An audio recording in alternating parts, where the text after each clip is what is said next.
పక్కనున్న వాళ్ళు కాస్త సెకండ్ ఇచ్చి చెప్పండి, నీకున్న అడ్డురాలని తీసేసుకో. ఆమేన్. ఏంటది? అడ్డురాళ్ళు. పనులనే అడ్డురాళ్ళు,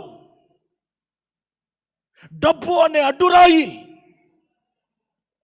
పాపం అనే అడ్డురాయి, వ్యభిచార కూపం అనే అడ్డురాళ్ళు తీసి పారవేయ్.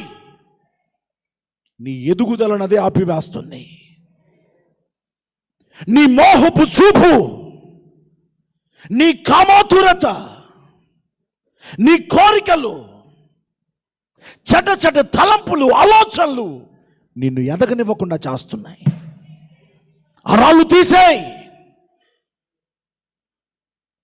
ఆ రాళ్ళను తీయగలిగితే నా దేవుడు నీ బ్రతుకును విస్తారమైన ఫలములతో నింపి, నా దేవుడు నూతన సంవత్సరం నేను